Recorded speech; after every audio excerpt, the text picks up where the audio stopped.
Well, Mike Bobo has returned to Georgia in a move that is not surprising at all. A lot of stuff to discuss about this. It's an insurance policy for Kirby Smart in Georgia on the offensive side of the ball. You have a built-in offensive coordinator if something happens with Todd Monken. You have to wonder what's going on at Auburn um, with them losing two coordinators and their legacy starting quarterback. Um, but anyway, Mike returns to Athens. It's not surprising to me in any way. Something that there was a lot of discussion of before. I mean, not far after when Mike left. But look, he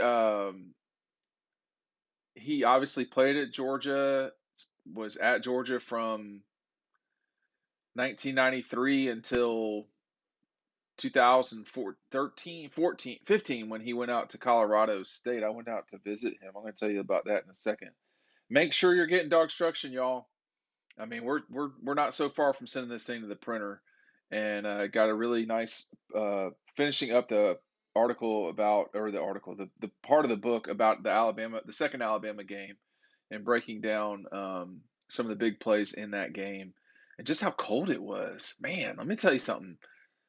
Single digit degrees and wind chill, and I mean it was miserable up there. But once you got inside of Lucas Oil Field, whatever that place was, it was quite a night for the Dogs, and we write about that in DAWGSTRUCTION. Make sure you're clicking the link below.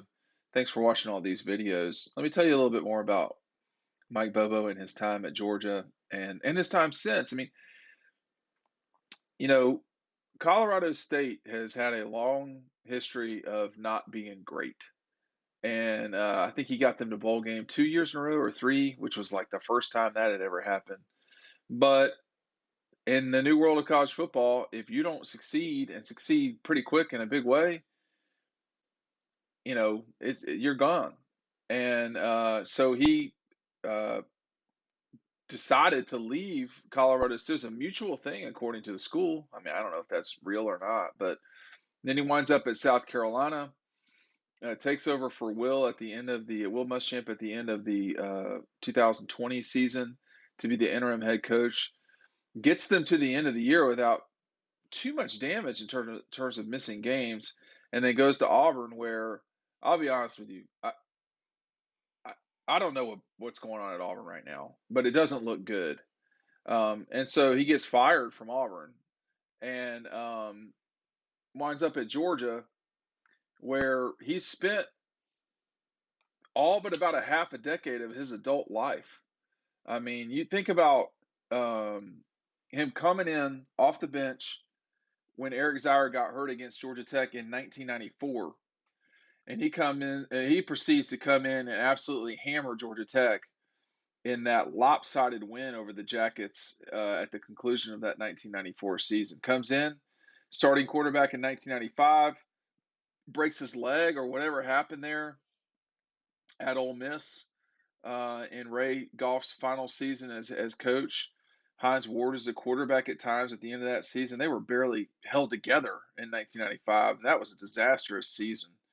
Sidewinding kick by Cannon Parkman to beat the Jackets in Atlanta. And then 1996 was really the growing up year for Mike Bobo, I think, in terms of having the spotlight on him. That could not have been a lot of fun. Go to Carolina. Oh, you lose to Southern Miss, which was like inexplicable, and then it was the loss to South Carolina to me. That was like, well, wait, these guys are just not. They don't have it together, and I think from that moment forward, 96 was just bad. It was a tough year for Georgia. I mean, they got absolutely blown out by Florida. They lose to Kentucky on the road. Obviously, they lost to South Carolina. They were competitive with Tennessee, but couldn't beat Peyton Manning and those guys. But then the offseason goes into 1997.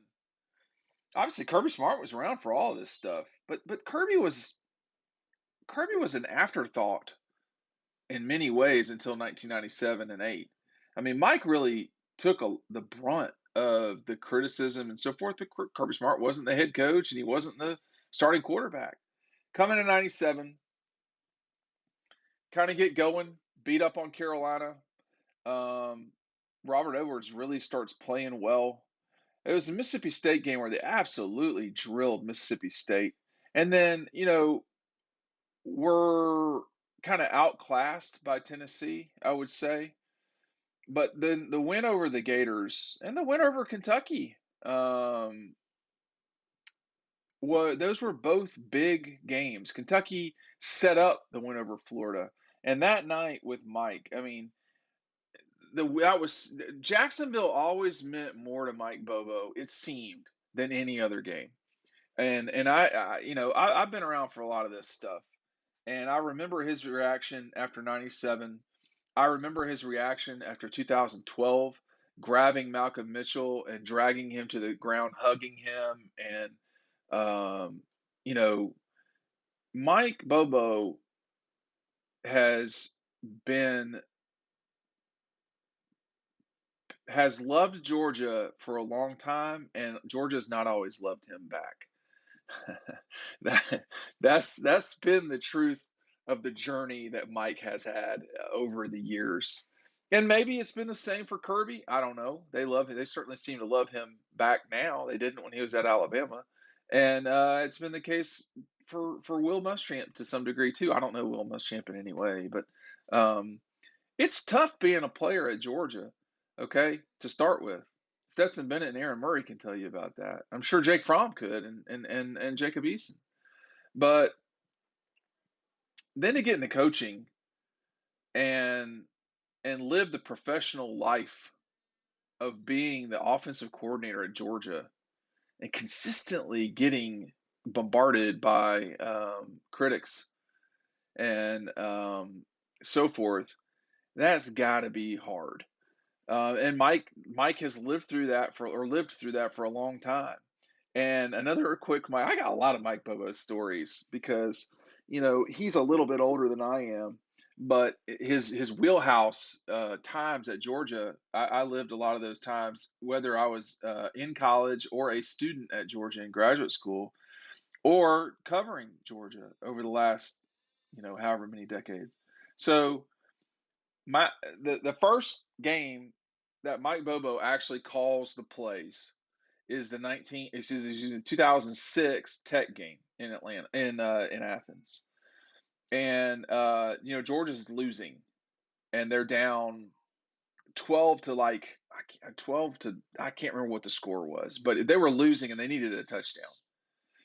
And I think it might have been um golly, I can't remember. But anyway, he gets on the phone with Matthew. Matthew Stafford was a freshman and was really the guy that Mike always wanted. And Mike was completely correct about that.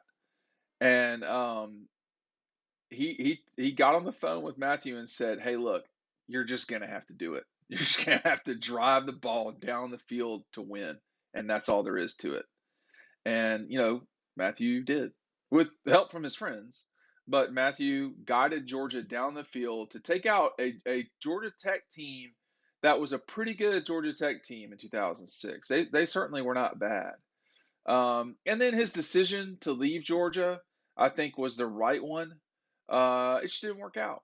You know, I think the decision to hire Tom Crean was the right decision. It's just not working out, right? I mean, you can make the right decision and it not work the way that you'd like it to be. And most coaches at places don't work. I mean, if they did, then no one would ever have an opportunity to move to other places. But I've talked a lot about the past with Mike. What does he bring to Georgia moving forward? Him and Kirby have been close for a long time. All right. I mean, he's not Lane Kiffin, the college drinking buddy guy. Mike and Kirby have been close for a long time. And Mike has a particular institutional knowledge that very few people have about the league, about Georgia, about scoring a shit pile of points. Mike has all of those. He knows how to do all those things with some not great skill at times. So now he is coming home he will get a chance to coach his son. That will be fascinating to watch. I wish I could see a practice of that because I feel bad for Bobo on that deal. But it gives Mike a chance to feel some of the glory that he never quite got a chance to get when he was at Georgia. Now, to do that, they're going to have to win the national championship um, again, and I think they will. But that's easier said than done. It's easy to say that in a modified studio here. Naming rights available to any of you out there who are wishing to get their product across to folks. And we have quite an audience, let me tell you. But I think I'm happy. I haven't talked to Mike or contacted him or anything like that. I am happy that Mike is back because there's not a lot of genuine people in coaching. There's a lot of smoke and mirrors. I've never found Mike Bobo to be that way, and he's not my friend or he's not anything like that. But he he's a no bullshit kind of person. We're not going to hear from Mike, which is hilarious, but he's not a coach. He's an analyst, and I think he's him. Will Muschamp is now on the staff. He's Mike Bobo is completely qualified to be on the staff. I don't think there's any question about that. But you're going to have a lot of folks that are going to benefit from Mike being on the staff. I think your quarterback development will be even further enhanced by this. And, Gunnar Stockton has connections to the Bobo clan because of the Raven County stuff. And you're just going to, it's good. And, Georgia doesn't do releases about analysts joining. John Jancic joined and he's left. There was no release about John Jancic coming in or going. They did a release about Mike Bobo. Mike Bobo is one of them. He is a Georgia guy. Period. He has slipped on silver britches, and he has dealt with the stupidity that is coaching and being criticized for being a coach in the modern era of SEC football. So Mike's seen a lot, and he's been the head coach, been criticized for that. He's been hired, he's been fired, he's been through a lot. I hope his health is good. That was an issue at Colorado State. Again, I've not talked to him. But I hope his health is good. I hope that everything's going good with the family, which I'm sure it is. I hope. We never know these things. But now he gets a chance to be back home. And how long he'll be there, I don't know. But he's a very good person to be in an organization. And that's what I've got to say about Mike Bobo. Hey, if Mike Bobo were on here, though, he would probably pitch you this book. I'm going to do it too. You need to get DAWGSTRUCTION. I'm just going to let you know. I know a lot of y'all are turning off right now, and that's fine. But before you turn off, make sure you click that link and get that book. It's coming together for sure in a big way. Going to the printer soon. We'll see you on the website.